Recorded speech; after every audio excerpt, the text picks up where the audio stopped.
আমরা যখন ধরেই নিচ্ছিলাম যে পুরা বিপ্লব সারা হয়ে গেছে, পুরা ইন্ডিয়ান কন্ট্রোল স্ট্যাবলিশ হয়ে গেছে, জুলাইয়ের পক্ষে যারা আছে বিএনপির মধ্যে তাদের কণ্ঠস্বর শোনা যাইতেছে না, এর মধ্যে হঠাৎ ঝলসে উঠলেন বিএনপির এমপি আশরাফুদ্দিন মিজান, লক্ষ্মীপুর 4 আসনের হুইপ।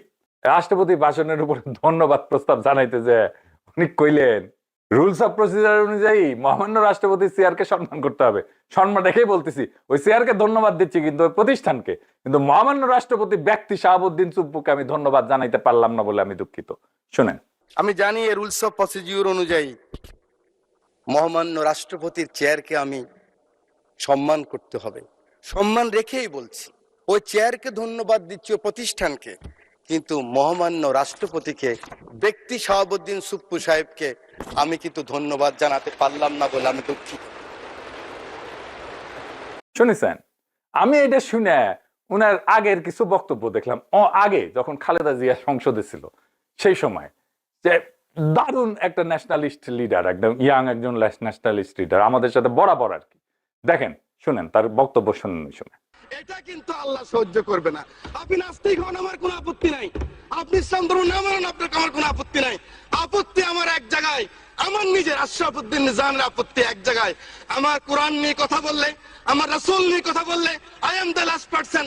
আমাকে জেলে নিবেন না কোথায় নিবেন আমার কোনো যায় আসে না, আমি কিন্তু প্রতিবাদ করবই করব। মাননীয় স্পিকার, শুনেছেন?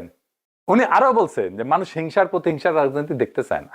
বাংলাদেশের মানুষের আকাঙ্ক্ষা এই রাজনীতি, মানুষ আর এই হিংসা প্রতিহিংসা আর দেখতে চায় না। জুলাই অভ্যুত্থানের প্রসঙ্গ টেনে আনলেন, সংসদ ভবনে কোটি কোটি টাকা পাওয়া গেছিল, গণভবনের ইট নিয়ে গেছিল, এটা বিএনপির লোকেরা নেয়নি, জামাতের লোকেরা নেয়নি, জুলাই শহীদের মায়েরা নেয়নি, এটা ছিল রিক্সা চালক, শ্রমিক, সাধারণ মানুষের ক্ষোভের বহিঃপ্রকাশ। শোনেন, কোটি কোটি অর্থ টাকায় সংসদ ভবনে পেয়েছে, গণভবনের ইট নিয়ে গিয়েছে, এটা বিএনপির লোকেরা নেয় নাই, জমাতের লোকেরা নেয় নাই, এটা ফাইয়াজের মারা নেন নাই, আকরামের মারা নেন নাই, আবু সাইদের আম্মা নেন নাই।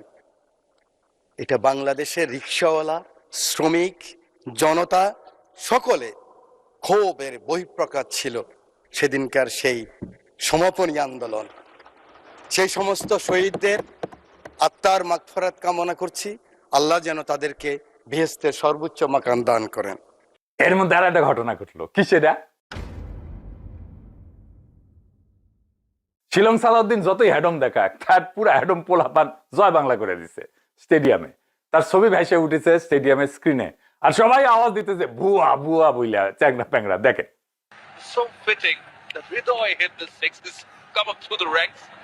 Dignitaries in the president's box in the house. Salahuddin Ahmed, Honorable Minister of Home Affairs.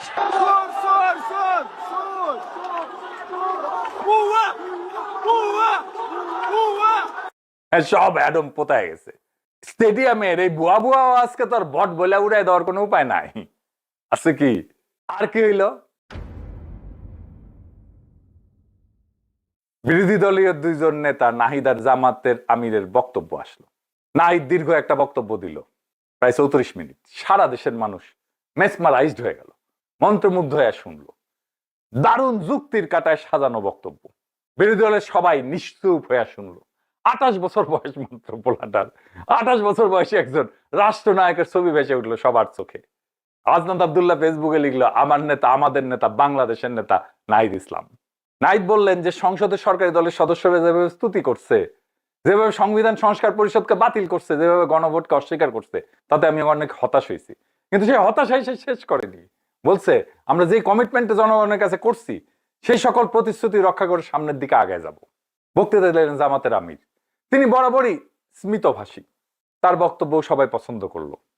দুইজনের ভাষায়, দুইজনের বক্তৃতায় জুলাইয়ের প্রতি কমিটমেন্টে মানুষ মুগ্ধ হইল। সরকারকে সাহায্য করার ইচ্ছা দেখা মানুষ আশান্বিত হইল। নতুন বাংলাদেশ গড়ার আকাঙ্ক্ষা তাদের মধ্যে জায়গা উঠল।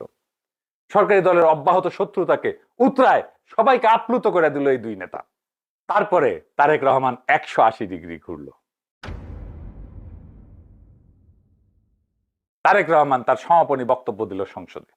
চমৎকার বক্তব্য, মনে হইল একজন রাষ্ট্রনায়কের বক্তব্য শুনতেছি। বিরোধী দলের প্রতি আহ্বান, সরকার পূর্ণ হবে না বিরোধী দল ছাড়া, এসব অনেক ভালো ভালো কথা। এই এক সপ্তাহে কি এমন হইলো যে তারেক রহমান 180 ডিগ্রি ঘুরে গেল? সংসদে যে ইতরামি করলো সরকারি দলের লোকেরা, সেগুলি কি তারেক রহমানের অসম্মতিতে হয়েছিল? হয় নাই তো। একটা থিওরি আছে, গুড কপ ব্যাড কপ।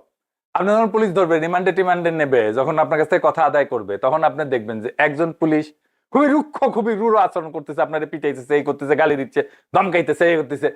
আরেকজন খুব ভালো আচরণ করতেছে, আপনাকে রক্ষা করতে চাইতেছে। সো ওইটা হইতেছে ব্যাড কপ, যে আপনাকে রুক্ষ আচরণ করতেছে, আর এটা হইতেছে গুড কপ, যে আপনার সাথে সদয় আচরণ করতেছে। তাতে আপনি গড় গড় করে সদয় আচরণ করা পুলিশের কাছে সব বইলা দিবেন, মানে সর্প হইয়া দংশন কইরা ওঝা হইয়া যাইতেছে। তার মানে তারেক রহমান গুড কপ আর বাকিরা ব্যাড কপ। তারেক রহমান ভালো আর সবাই খারাপ, আর সবাই খারাপ হইলেও তারেক রহমান ভালো। এটা তাদের কৌশলও হইতে পারে। তো যাই হোক, কেন এই বদল? কয়েকটা কারণ হইতে পারে। প্রথম কারণ, তারেক রহমানের ইমেজ। বিএনপি সরকারের প্রথম প্রায়োরিটি হইতেছে দল বা সরকারের যাই অবস্থা হোক না কেন, তারেক রহমানের ইমেজ যেন ঠিক থাকে। এই ঐক্যের বক্তব্য না দিলে সংসদের আসল নেতা হয়ে উঠতো নাহিদ আর ডাক্তার শফিক। এটা থেকে নিজের ইমেজকে রক্ষা করার জন্য তারেক রহমান এমন বক্তব্য দিতে পারেন। দ্বিতীয় কারণ, দলের ভেতরের নিয়ন্ত্রণ। উনি দেশে আসার আগে বলছিলেন না যে দেশে ফেরাটা ওনার একক সিদ্ধান্তের বিষয় না? তো যারা এই দেশে ছিল আর কি, মির্জা ফখরুল, শিলং সালাউদ্দিন, আমির খসরু, সহজ এই লিডারশিপ, যেটা আসলে বিএনপির মধ্যে ইন্ডিয়ান মাল, ইন্ডিয়ান অ্যাসেট, এরাই তো নেগোসিয়েশনটা করছিল, ওরাই ইলেকশন করছে, তারাই ক্ষমতাটা ধরে আছে। এটাই হইতে পারে ইলেকশনে টাকা জোগাড় করছে তারাই, জিতে আনছে তারেক রহমানকে তারাই, যা জিততো তার 40-50 বেশি সিট দিয়ে নিয়ে আসছে তারাই। তারা তো ইফেক্টিভ, তারেক রহমান দেখতেছে। রাজনৈতিক দলের জন্য তো ক্ষমতায় যাওয়াটাই শেষ কথা। তারা ক্ষমতায় নিয়ে গেছে, ভালোভাবেই নিয়ে গেছে। তারেক রহমানকে তো ক্ষমতায় বসাইছে তারা, তাই তাদের যে নিয়ন্ত্রণ সেটা তারেক রহমান মানতে বাধ্য হইতেছে। এটা হইতে পারে তার একটা লক্ষণ রেখা আঁকা দিছে, তার বাইরে যাইতে পারতেছে না তারেক রহমান, ইচ্ছা থাকলেও যাইতে পারতেছে না। কিন্তু দলের মধ্যে থেকে নিজানের মতো এমপি জুলাইয়ের পক্ষে দাঁড়ায় গেলে তিনি হয়তো ওনার গন্ডি ছাড়ায় বাইরে আসার সাহস করছেন। এটা হইতে পারে। তৃতীয় কারণ হইতেছে ইরান যুদ্ধ আর জিও পলিটিক্স। ইরান যুদ্ধ তো দুনিয়ার হিসাব নিকাট পাল্টায় দিছে। ইরান যেভাবে প্রতিরোধ গড়ে তুলছে, আমেরিকাকে যেভাবে নাস্তানাবুদ করে দিছে, তারেক রহমান তো বুঝে গেছে যে ইন্ডিয়া আমেরিকা অক্ষ শক্তি, তার সরকার চালাইতে যা দরকার তা দিতে পারবে না। কি দরকার তার সরকার চালাইতে? টাকা দরকার, খুবই সিম্পল জিনিস। বিদেশি সাহায্য দরকার, টেকনোলজি দরকার। এইটা আমেরিকাও দেবে না, এটা ইন্ডিয়াও দেবে না। চায়না বিএনপি সরকারের ভারতমুখী শিফট এটা লক্ষ্য করছে। দেশ চালাইতে হইলে চীনের আর্থিক সাহায্য ছাড়া সে কিছুই করতে পারবে না তারেক রহমান। তাই তার স্ট্র্যাটেজিক শিফট হইতে পারে। তার বিরোধী দলের সাপোর্ট দরকার। ইন্ডিয়ান লবি তো তার সাপোর্ট দিবে না সে চায়নার দিকে শিফট করলে। চীনমুখী শিফট করলে এই সেকুলার এস্টাবলিশমেন্ট তাকে তুলা ধোনা করে দেবে। তখন তার যেই সাপোর্ট দরকার সেটা সে এই ক্যাম্প থেকে পাবে, জুলাই ক্যাম্প থেকে পাবে। আমরা সবাই যারা জুলাই ক্যাম্পের লোক তাদের কাছ থেকে পাবে। মির্জা ফখরুলের নেতৃত্বে একটা টিম চীনে ভিজিট করে আসছে। এর মধ্যে যদি তারেক রহমানের প্রথম রাষ্ট্রীয় সফর প্রফেসর ইউনূসের মতো ইন্ডিয়ার বদলে চায়না হয়, অবাক হয়েন না, এটা হওয়ার সম্ভাবনা আছে। আজকে কয়ে গেলাম, পরে মিলায় দেখেন। সরকারকে স্টেবল করা, রাজনৈতিক প্রতিশ্রুতি বাস্তবায়ন, এর জন্য তারেক রহমানের চীনের বন্ধুত্ব ছাড়া আর কোনো রাস্তা নাই, কোনো বিকল্প নাই। ওইদিকে যাইতেই হবে তাকে। তাই সম্ভবত হার্ট ব্রেক করছে, লাইন ঠিক করেছে। ওই যে দেখেছিলেন না ইলেকশনের সময় বিএনপির এক নেতা জয় বাংলা কইতে যে হার্ট ব্রেক করে কোনো মতে সম্মান রক্ষা কইরা তা শেষ করেছিল স্লোগান, শুনেন।